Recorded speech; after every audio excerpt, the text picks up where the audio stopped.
Baik, Assalamualaikum warahmatullahi wabarakatuh dan selamat sejahtera. Hari ini HBL RBT Tiada 1 kelas bersama Cikgu Wati digantikan dengan video PDPR yang bertajuk ataupun tajuk yang diberikan ialah 1.3 invensi dan inovasi. Invensi dan inovasi. Baik, kita sambung daripada tajuk minggu lepas. Okey, apakah ada invensi dan inovasi? Sebagai pengenalannya, pelbagai produk reka bentuk sentiasa dihasilkan selagi kita manusia mempunyai keperluan dan kehendak. Mempunyai keperluan dan kehendak, ada kemahuan. Kini reka bentuk semakin maju dan mencakupi pelbagai bidang dan bentuk seiring dengan kemajuan zaman. Baik, kita pergi kepada 1.3.1 definisi invensi dan inovasi. Kita pergi kepada definisi invensi dahulu. Baik, apakah ada invensi? Invensi ialah kaedah dan proses mencari jalan untuk menghasilkan produk atau perkhidmatan yang baharu serta belum pernah wujud sebelumnya. Penemuan produk baru ini diperoleh melalui eksperimen, pengamatan secara tidak sengaja atau melalui kajian. Namun begitu, produk ini tidak lagi dipanggil invensi apabila usianya mencecah 10 tahun atau banyak orang telah biasa menggunakannya. Contohnya, radio merupakan invensi pada sekitar tahun 1901 oleh Marconi. Tetapi kini radio merupakan satu produk yang lazim yang telah banyak digunakan oleh semua orang. Baik, itu ialah invensi. Kita pergi kepada definisi inovasi. Apakah ada inovasi? Inovasi ialah pengubahsuaian terhadap produk. Pengubahsuaian terhadap produk yang sedia ada supaya menjadi lebih baik, menjimatkan, bertenaga dan bermakna serta mesra pengguna. Inovasi berlaku ataupun perubahan berlaku dengan terdapat penambahbaikan terhadap fungsi, corak, sistem atau rupa bentuk sesuatu produk. Contohnya, radio kini diinovasikan dengan kemampuan bersiaran melalui internet. Jika kita lihat dahulu, radio kita berbentuk lain dan sekarang sudah berubah mengikut zaman. Okey, di peringkat komersial, inovasi didefinisikan sebagai pembangunan produk yang mempunyai unsur kreatif dan berdaya saing di pasaran. Sesuatu yang lama itu akan ditambah baik atau diubah mengikut kreativiti. Baik, kita teruskan kepada 1.3.2 iaitu aplikasi prinsip invensi dan inovasi dalam kerjaya reka bentuk. Okey, di manakah kita akan dapat prinsip invensi dan inovasi ini dalam kerjaya kita ataupun dalam reka bentuk yang lain. Yang pertama ialah pertahanan. Bidang pertahanan. Keselamatan negara harus dijaga agar tidak diceroboh oleh anasir luar. Oleh itu, invensi, inovasi dan reka bentuk memainkan peranan dalam bidang persenjataan. Persenjataan, komunikasi, perekodan dan pengawasan. Ini kita gunakan di dalam bidang pertahanan. Contoh seperti dalam gambar raja ialah robot pengesan periuk api. Kita tidak akan menyuruh manusia atau orang-orang untuk mengesan periuk api. Jadi kita menggunakan satu rekaan supaya boleh mengesan secara dikira automatik. B ialah pendidikan. Di bidang pendidikan terdapat pelbagai alatan hasil daripada invensi, inovasi dan reka bentuk seperti yang murid-murid dapat sekarang. Jika dahulu tiada komputer, jika dahulu tiada laptop, maka sekarang seiring dengan zaman kita lebih banyak menggunakan kemudahan seperti ini. Di bidang pendidikan, selain daripada itu kita juga boleh membaca buku secara digital sebagai contoh.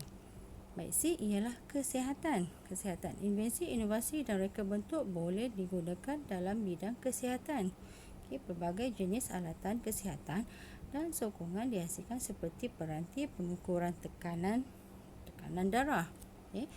Juga telah ada di pasaran ataupun telah digunakan di pelbagai seperti di pelbagai premis seperti farmasi, hospital.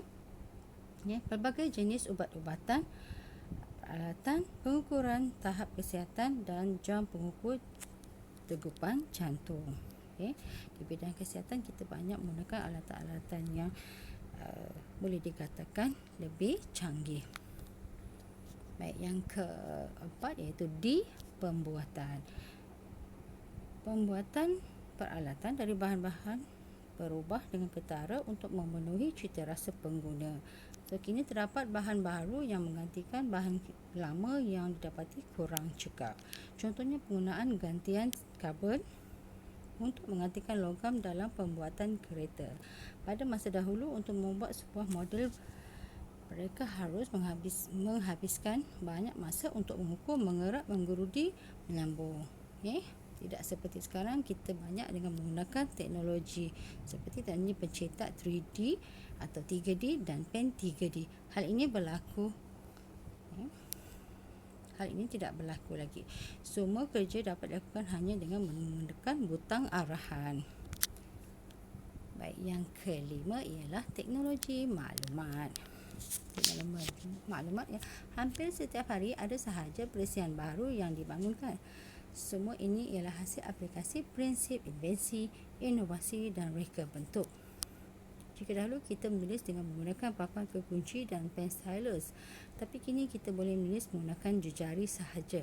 Ini disokong oleh kewujudan teknologi ingatan penstoran dan pemprosesan yang semakin pantas, kecil dan pintar. Sebelum ini, alat kawalan jauh memerlukan peranti yang mempunyai inframerah atau kawalan frekuensi radio. Tetapi dengan penggunaan telefon pintar, pelbagai tugas boleh dilakukan secara serentak melalui rangkaian internet. Jadi kita boleh mendapatkan teknologi maklumat yang seperti diwar-warkan, iaitu di hujung jari.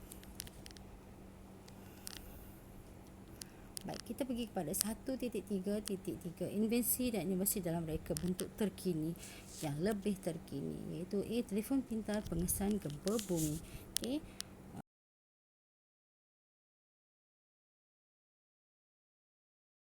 Telah bergabung tenaga untuk menghasilkan satu aplikasi baharu dengan menggunakan telefon pintar bagi mengesan gempa bumi.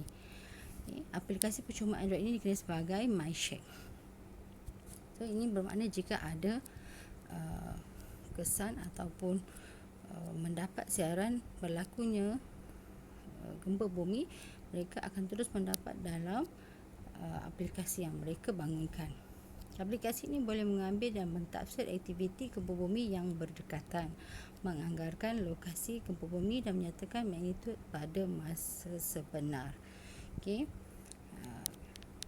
Seterusnya, maklumat tersebut disampaikan kepada pangkalan data pusat untuk dianalisis oleh ahli seismologi atau penyelidik dengan pantas. Seperti contoh gambar, iaitu telefon aplikasi pintar pengesan gempa bumi. Boleh juga contoh lain seperti pengesan air, paras air laut, paras air sungai. Yang kedua ialah pengesan ergo, iaitu ergo sensor. Kita sering menundukkan kepala semasa menggunakan skrin komputer. So, melalui pengesan ergo ini kita dapat menunjukkan sama ada kedudukan badan anda lurus atau bengkok. Ini dapat mengelakkan punggung, pinggan dan mata menjadi letih. Kamera yang terdapat dalam peranti ini dapat menganalisis kedudukan anda. Alat ini juga memaparkan maklumat pada monitor untuk memberitahu anda masa yang sesuai untuk berdiri dan berehat. Jadi alat ini boleh mengesan keadaan kita, sama ada sesuai atau tidak kedudukan kita, jarak yang betul atau tidak dengan komputer, kerana kita banyak menggunakan komputer. Baik, cikgu rasa sekian dulu untuk hari ini. Sekian, terima kasih. Terima kasih pada yang menonton video PDPR tingkatan 1 ini, dan semoga memberi manfaat buat semua. Daripada saya, Cikgu Wati. Assalamualaikum warahmatullahi wabarakatuh dan selamat sejahtera.